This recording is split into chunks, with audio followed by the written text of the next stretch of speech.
Right, said Fred, both of us together, one each end and steady as we go. Tried to shift it, couldn't even lift it. We was getting nowhere, and so we had a cup of tea. And right, said Fred, give a shout for Charlie. Up comes Charlie from the floor below.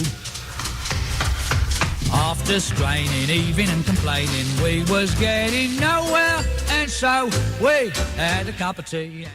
Good evening and welcome to KCR Community Corner. My name is Louis Lamero and I've recently moved to the area. Just a little about my background. My family are from Brittany in France. We've got our own tartan, so you may get to see me in a kilt soon. I've been made aware of an organisation called the Keith's Men's Shed. I know very little about the shed, and I'll be asking Jake Kelly and Willie Barron about the organisation. Bonsoir, comment ça va, monsieur? Fitzy saying, Willie? I think he said, "How are you tonight, gentlemen?" Oh, you mean, how you doing the night, boys? I think so. Willie, when did you become involved with the men's shed? I got involved back in December and I'm now the secretary for the shed.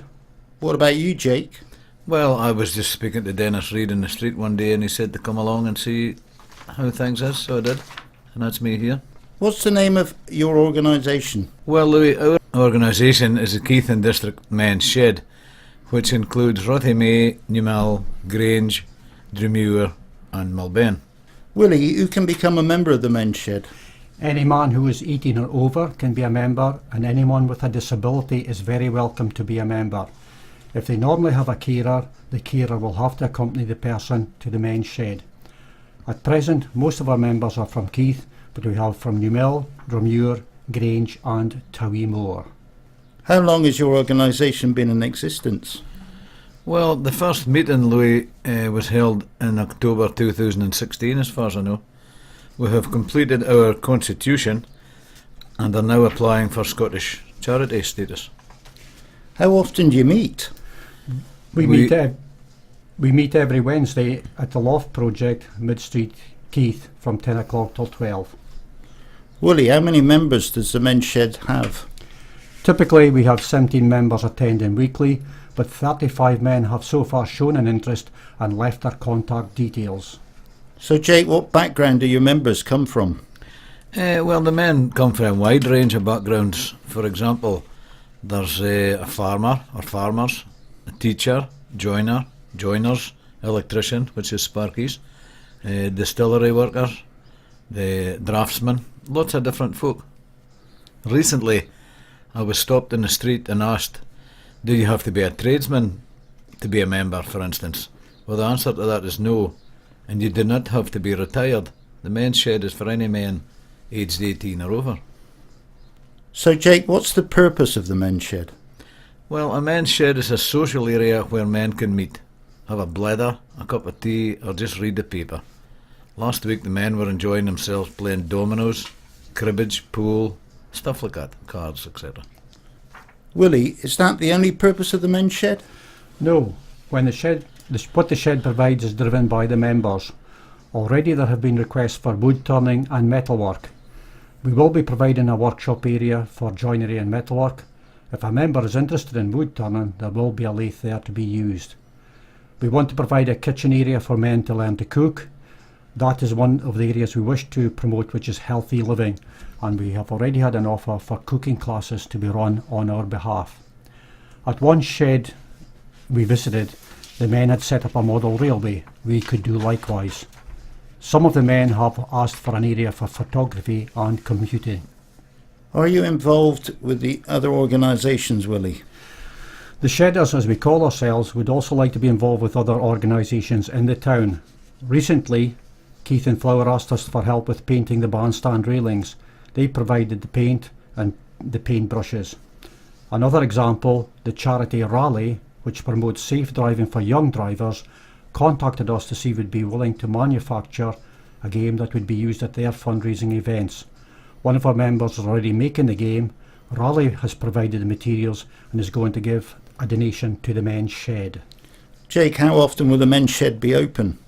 Well, once we get premises, the shed will be open probably 3 mornings per week, but it would all be by agreement with the other members and could change as the membership increases. Who will be able to use the equipment in the workshops? Well, any member who has already got the skills and can demonstrate that skill to the safety supervisor will be allowed to use the equipment. Anyone else will have to be trained and supervised until the safety supervisor is happy with what they're doing. We've arranged with the West Hill men's shed that our safety supervisors can go there to receive training in that role. Donnez-moi 3 mois, c'est les défis des avantages d'un word programme. What's he saying, Willie, again? I haven't got a clue, Jake. Sorry, Willie. And can you give me 3 words to describe the benefits of the men's shed? I would say companionship, friendship, banter. Why those 3 words, Willie?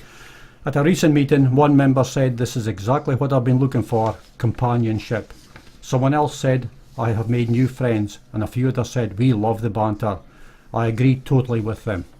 Is the man's shed having an impact on those attending? It certainly does, Louis. At a meeting I attended in December, the men were asked how they felt. Some of the responses back then were, I feel lonely and isolated. I am completely lost since my wife died. I recently retired and I'm at a loss for something to do. I only meet people in passing and do not get a chance to speak. Then, at a meeting in March, the same question was asked, and these were some of the responses. We are blocking aisles in the supermarket, having a chat. I now have a purpose to get up. More friends now. My family say their dad is much happier now since he joined the shed. Another one said, I keep meeting other shedders in the town and I'm having a blether in the street now. So within 3 months, the men involved were already noticing a difference in how they felt, but also their families are seeing the benefit. It is important to stress, Louis, the men are involved presently in the setting up of the shed. There is the social aspect, we have a cuppa, we have a blether, but it is primarily about getting the shed up and running. The men are very enthusiastic about the shed, even though the activities and the workshops are not in place yet. Jake, are the men's sheds recognised nationally? Yes, they are, Louis. If you go onto the internet, you will see that they are not only nationally but internationally recognised. It is huge in Australia, Canada, Ireland and throughout Great Britain. Unfortunately, some local authorities in Britain are not recognising the social inclusion benefit from the men's sheds. Willie, what did Jake mean by the last sentence? Typically, the local authority give the property or the site to the shedders free of charge or at a nominal rent, but the authority benefits because they are not paying for social care costs as the men are active and are not socially isolated and do not require care in the community. Put it another way, Louis, if a man is involved with a men's shed, there is less chance of him becoming unwell, and what we're talking about there is mental illness issues and require help and support from the social services. If you take Aberdeenshire, they are charging the men's shed a nominal rent. Jake, earlier on Willie said that the men are very enthusiastic about the men's shed. How are they demonstrating their enthusiasm? Well, firstly, when you get 16 or 17 men turning up regularly at the loft, that is fantastic in itself. But also the men have undertaken a number of other tasks, including site visits in Keith. They have looked at, for instance, the lies, changing rooms, and priced up a quote to repair, and the squash courts in Fife Keith to see if they could be adapted for our use. And they have also been involved in pricing equipment for creating a kitchen area, a joinery workshop, a metalworking area, and our treasurer has been applying for funding, and we have already been successful with a TSI You Choose award and a Money for Money award, Moray, which is both very generous amounts of money. Do the Keith and District Men's Shed have permanent premises at the moment? No, but we are in discussion with Moray Council at present about vacant premises or a piece of ground so we can install porta cabins on site. Jake, are there other men's sheds in the northeast? Yeah, there are, Louis. Some of our members have visited sheds in Fochabers, Forres and Turriff. At the beginning of February, we had a visit to the men's shed in West Hills, Aberdeenshire. The one thing that we had found is that other men's sheds are very willing to share their experiences of setting up a shed. Willie, what type of premises does West Hill have? Their shed is an annex to West Hill Academy and was once the local library, and they have metal containers at the rear of the building for storage of timber and furniture that's donated to them. Aberdeenshire Council have rented the premises to the shed at a nominal rent of £200 per year. The shed in West Hill has been in existence for 5 years, and over the course of a week last year, 150 men attended the men's shed there. This is a fantastic example of addressing social isolation. The men in West Hill are actively attending the men's shed for companionship, friendship and banter. I wonder, could we see the same thing in Keith in 5 years' time?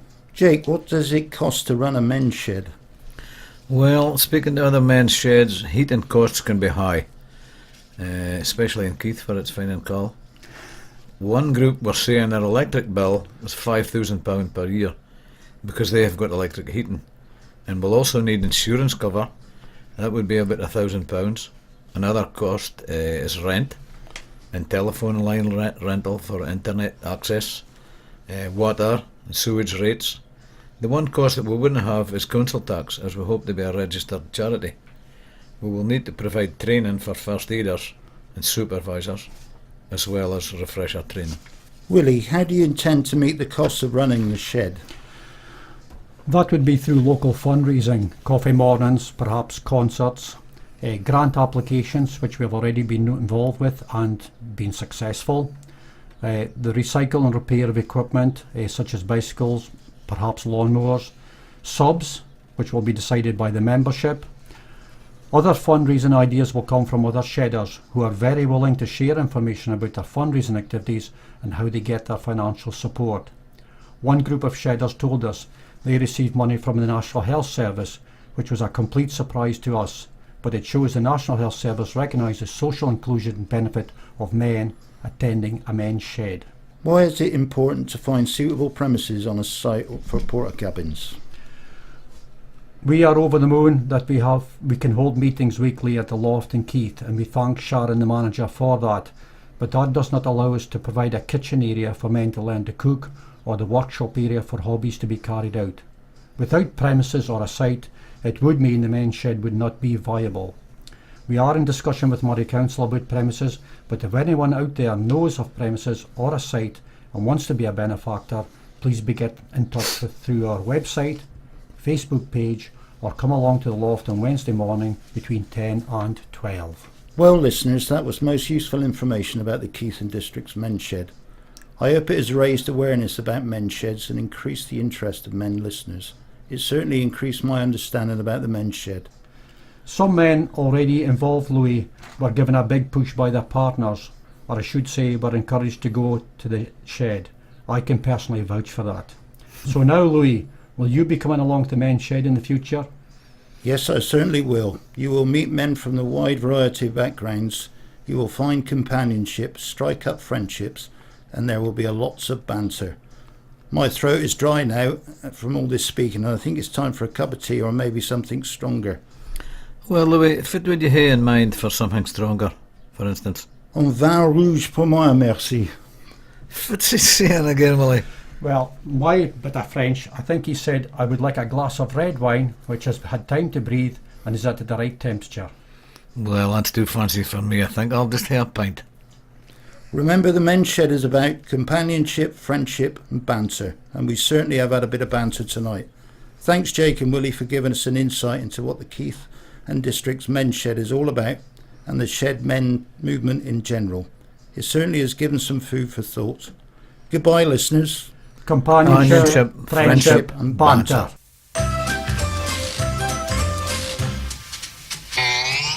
Right, said Fred, both of us together, one each end and steady as we go. Tried to shift it, couldn't even lift it, we was getting nowhere, and so we had a cup of tea, and right, said Fred, give a shout for Charlie, up comes Charlie from the floor below. After straining, even and complaining, we was getting nowhere, and so we had a cup of tea and